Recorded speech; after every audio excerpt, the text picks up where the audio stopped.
कई गले कन्नु गोटाया नडों luck luck lack चगटाया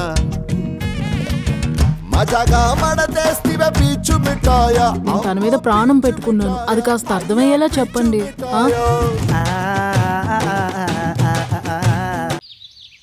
నా నుండి ఒకే ఒక విన్నపం, అది చెప్పి వెళ్దామనే ఇలా వచ్చాను. అదేంటి బావగారు అలా అంటారు? విన్నపం అంటారేంటి? మీరు నా కాబోయే వియ్యంకులు.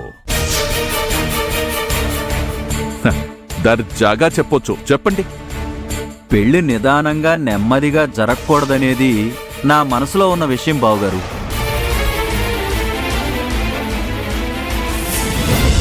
ఎందుకంటే ఇప్పటికే 8 ఏళ్లు కరిగిపోయాయి.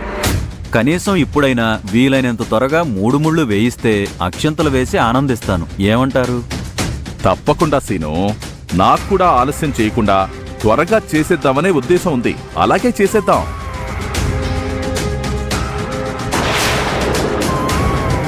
ఈరోజే పంతులు గారిని ఇంటికి పిలిపించి మాట్లాడతాను, సరేనా?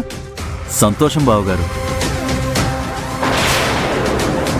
అన్నట్టు నా కోడలు కనిపించదండి బావగారు, ఇంట్లో లేదా? ఆ అమ్మాయి ఫ్రెండ్ పెళ్లి పార్టీ ఏదో ఉందని వెళ్ళింది బావగారు. ఓహో, రేపటికల్లా వచ్చేస్తుందనుకుంటా. అవునా? సరే బావగారు, మరి మేము వెళ్ళొస్తాం. మరి అదేమిటి ఇలా వచ్చి అలా వెళ్ళిపోతారా? కనీసం కాఫీ అయినా తాగకుండా?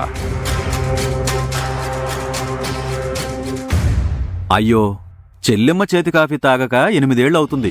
తాగకుండా ఎలా వెళ్తామండి? తాగేస్తాం. అది మాట. వెళ్ళి కాఫీ చేసి పట్టుకురా. అలాగే.